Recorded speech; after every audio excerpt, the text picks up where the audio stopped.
Hi friends, అందరు బాగున్నారా? మేము వీడియోలో చూపిస్తున్నవి ఒలుస్తున్నవి టైగర్ రొయ్యలండి. ఇవి చాలా పెద్దగా ఉంటాయి. వాళ్ళు తల తోక అయితే తీసేసేసి క్లీన్ చేసి ఇచ్చారండి. మేము ఇంటికి వచ్చిన తర్వాత ఏంటి మళ్ళీ ఒలుచుకుంటున్నారు అని అనుకుంటున్నారా?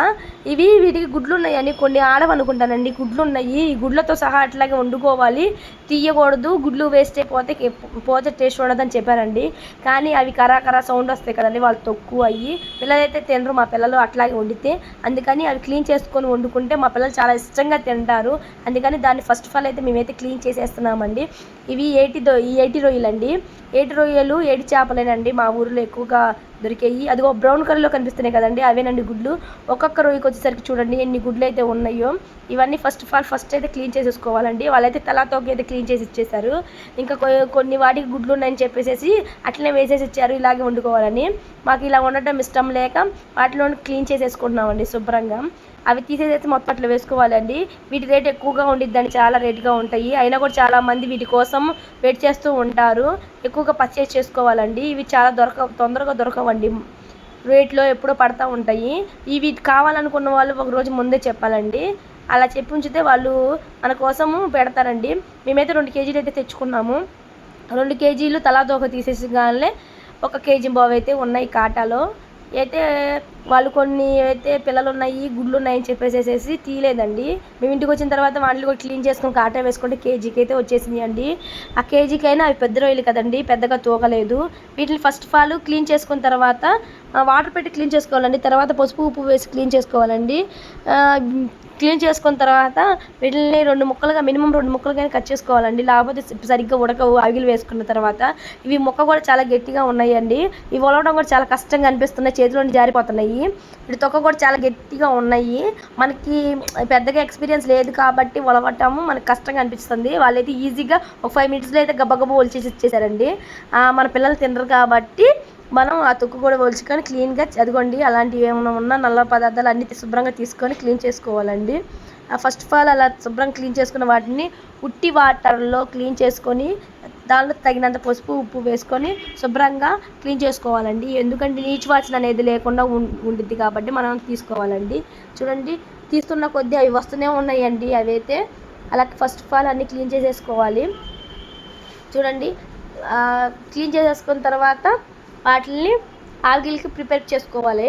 ఒక 6 టైమ్స్ అయితే మినిమం 6 టైమ్స్ అయితే కడుక్కోవాలండి పసుపు ఉప్పు వేసిన తర్వాత. ఎందుకంటే అవి వాటర్ పోసిన తర్వాత ఒకసారి చూడండి మీరు ఎంత నురగ వస్తుందో, అలా నురగ వస్తానే ఉండిద్దండి, ఏదో సబ్బు ఉన్నట్టు. అందుకని చెప్పేసి ఇవి ఏటి రొయ్యలు కదండి, మట్టి మురికి చాలా ఉండిద్ది. అందుకని అవి ఏమి లేకుండా మేమైతే 6 టైమ్స్ అయితే క్లీన్ చేసుకున్నామండి, పసుపు ఉప్పు వేసేసుకొని. అప్పుడు నీచు వాసన అనేది లేకుండా ఉంటుంది. అలా చూడండి, ఇంకా కడుగుతుంటుంటే ఇంకా వస్తూనే ఉంటుందండి నూరగా.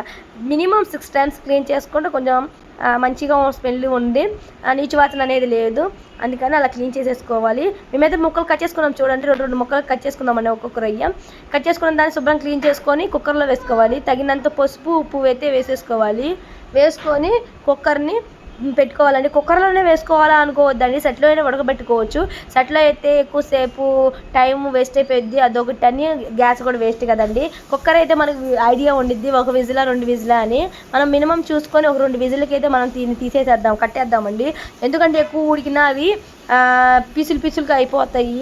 అదొకటి. 2 విజిల్లు ఎందుకు, 1 విజిల్ చాలు అనుకోవచ్చు. కాకపోతే ఇవి గట్టిగా ఉన్నాయి కదండి, అందుకని ఇవి విజిల్ వచ్చేసరికి మనం మసాలా అయితే ప్రిపేర్ చేసుకుందామండి. మసాలాకు కావాల్సిన పదార్థాలు: అల్లం, చిన్నులపాయి, కొబ్బరి, సగం ఉల్లిపాయ, 1 టమాటా, 2 పచ్చిమిరకాయలండి వేసేసుకొని మసాలా అయితే వేసేసుకున్నాం.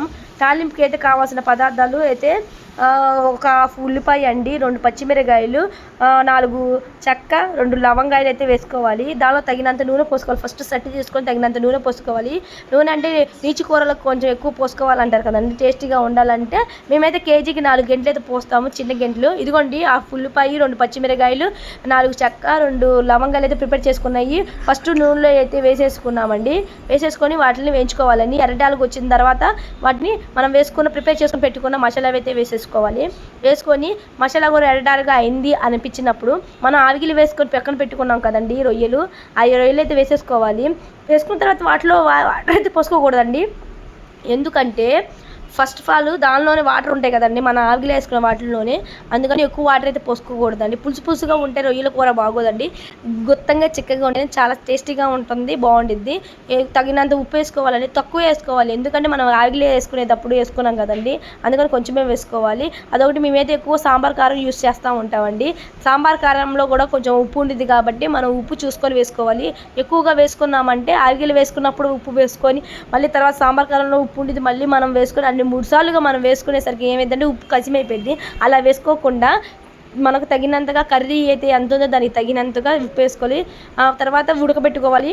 ఒక గట్టిగా 10 మినిట్స్ అయితే ఉడకాలండి. ఉడికిన తర్వాత అలా గుజ్జుగా వేసి అయిపోయిన తర్వాత పొడి మసాలా అయితే వేసుకోవాలి. ఈ పొడి మసాలా